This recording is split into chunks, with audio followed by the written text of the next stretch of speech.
योऽन्तः प्रविश्य मम वाचमिमां प्रसुप्तां सञ्जीवयत्यखिलशक्तिधरस्वधाम्ना अन्यास्तहस्तचरणश्रवणत्वगादीन् प्राणान्नमो भगवते पुरुषाय तुभ्यम्।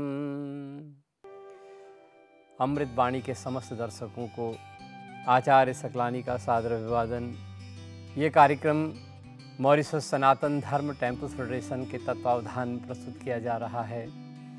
अभी हम कार्तिक मास में हैं और कार्तिक मास समस्त सनातन धर्मावलंबी हिंदुओं के लिए बहुत महत्वपूर्ण मास है।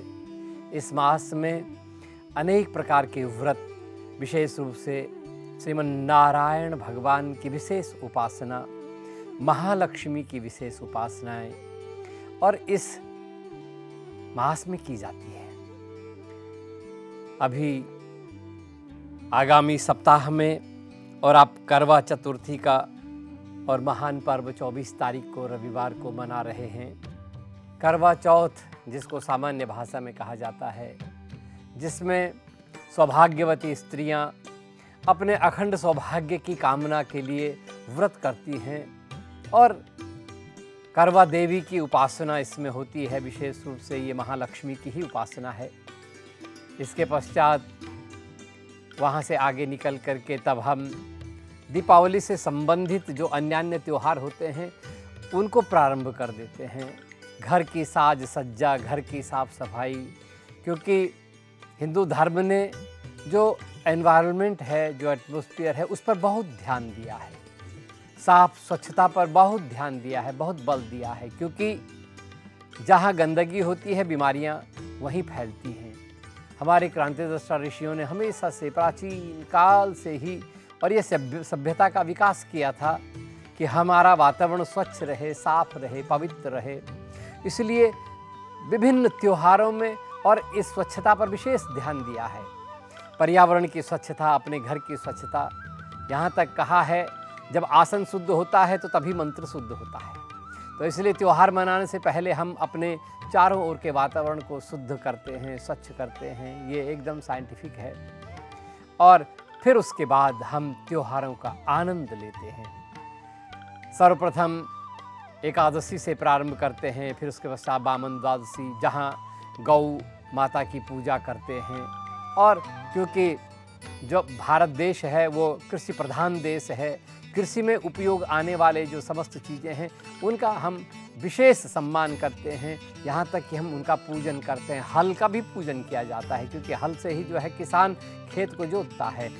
और बैलों का पूजन करते हैं, गाय का पूजन करते हैं, क्योंकि ये सब और हमारे दैनिक जीवन में प्रयोग में आने वाली चीज़ें होती हैं। इन्हीं से जो है एक कृषक जो है और धरती को उपजाऊ बनाता है। उसके पश्चात हम वहाँ से आगे निकलते हैं और फिर धन त्रयोदशी का पूजन करते हैं। धन त्रयोदशी जिसमें हम महालक्ष्मी और धन के जो स्वामी होते हैं, धन के जो रखवाले होते हैं, धनाध्यक्ष कहते हैं, कुबेर महाराज, उनकी उपासना करते हैं। साथ साथ में देवराज इंद्र की भी पूजा करते हैं।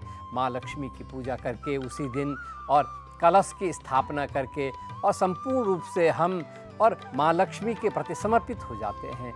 माँ लक्ष्मी की पूजा, लक्ष्मी पूजा जो आगामी और 4 तारीख को पड़ रही है, 4 नवंबर को माँ लक्ष्मी पूजन। हिंदू धर्म में श्रोताओं धन को लक्ष्मी का भी नाम दिया है और लक्ष्मी को धन की अधिष्ठात्री देवी कहा है और हमें पूजन करने के लिए कहा है हम लक्ष्मी का पूजन करें। सामान्य संसार में लक्ष्मी का पूजन कोई नहीं करता है, सिर्फ हिंदुओं के अतिरिक्त। बाकी अन्य संसार में तो सिर्फ लक्ष्मी का भोग करते हैं, उपभोग करते हैं। लेकिन हमारे क्रांतिदृष्टा ऋषियों ने कहा है कि आप लक्ष्मी का पूजन करो। यदि आप लक्ष्मी का पूजन करोगे तो वो लक्ष्मी आपके ऊपर अथाह कृपालु होगी, आपके और घर में धन धान्य की वृद्धि होगी और आप जो हैं और सद्बुद्धि से निरंतर आप आगे बढ़ते जाएंगे। इसीलिए हमारे वहाँ क्रांतिदृष्टा हमारे ऋषियों ने जो लक्ष्मी की जिस प्रकार से स्थापना की है, जिस प्रकार से हमारे सामने लक्ष्मी के विग्रह को रखा है, माँ लक्ष्मी का जो वाहन है वो उल्लूक है। उल्लूक जिसको हम कहते हैं, उल्लू एक ऐसा पक्षी है जिसको दिन के उजाले में नहीं दिखाई देता है, वो रात्रि के अंधेरे में ही देखता है। माँ लक्ष्मी का वाहन उल्लू है। आप लक्ष्मी को अपने घर में बुला रहे हैं तो निश्चित रूप से लक्ष्मी अपने वाहन के ऊपर बैठ के आएगी, मतलब उल्लू के ऊपर बैठ के आएगी और उल्लू भी आपके घर में आएगा। यदि आप सत्पात्र नहीं हैं, आपके ऊपर कृपा की दृष्टि नहीं है, यदि आप धार्मिक नहीं हैं, यदि आप इस रहस्य को नहीं समझते हैं, तो निश्चित रूप से ये लक्ष्मी और आपके लिए बहुत फायदेमंद होगी, इसमें तनिक संदेह हो जाता है। क्योंकि जब उल्लू आता है, उल्लू अंधकार का प्रतीक है और उल्लू जो है वो तो आपकी बुद्धि को, आपके स्वभाव को अंधकार की तरफ ले जाने में और सहायक होगा। तो इसीलिए सावधान, हमारे वहाँ लक्ष्मी का पूजन, लक्ष्मी का आतिथ्य, लक्ष्मी का सत्कार करने की भावना है। हम लक्ष्मी का समादर करें, क्योंकि जहाँ लक्ष्मी आती है उसके पश्चात और उन व्यक्तियों का चरित्र कैसा हो जाता है, इस पर थोड़ा सा आप ध्यान दें। क्योंकि जब लक्ष्मी आती है तो फिर आदमी जो है कहाँ जाता है लक्ष्मी को लेकर के? अधिकतर लोग जो हैं वो जाते हैं रात्रि में क्लब में, है ना, डिस्को क्लब में जाएंगे, नाइट क्लब में जाएंगे, जुआ घर में जाएंगे। तो अर्थात अंधकार उनकी और बुद्धि में प्रवेश कर गया है। वो उल्लूक जो है, वो उल्लू उनकी बुद्धि में प्रवेश कर ही गया है और इसलिए वो अब आपको लेकर के और इन जगहों जा रहा है जहाँ जाकर के धन की हानि होती है, जहाँ जाकर के धन का और निरादर होता है, जहाँ जाकर के सामाजिक प्रतिष्ठा की हानि हो जाती है, ऐसी जगहों पर और ये उल्लू जो है आपको पहुंचा रहा है। इसलिए हमारे क्रांतिदर्शी ऋषियों ने प्रारंभ में ही कहा था कि आप लक्ष्मी का पूजन करें, अर्थात लक्ष्मी का सम्मान करें। जो व्यक्ति लक्ष्मी का सम्मान करता है, लक्ष्मी तब उसका सम्मान करती है और तभी वो उस व्यक्ति की कीर्ति पताका जो है दिगंतर तक फैलती है, चारों दिशाओं में उसकी कीर्ति पताका फैलती है, लोग जो हैं और उसका सम्मान करते हैं। इसलिए हमें चाहिए कि हम धन का सम्मान करें, जिस धन का आपने पूजन कर दिया है। ये सामान्य सी बात है श्रोताओं। जो व्यक्ति और धन का पूजन करता है या किसी का भी पूजन करता है उसके बाद और उसका अपमान नहीं करता है, ये तो शायद कोई ऐसा कम बुद्धि वाला व्यक्ति होगा जो पूजन करने के बाद और अपमान करता हो। ऐसा तो और बुद्धिहीन व्यक्ति ही कर सकता है।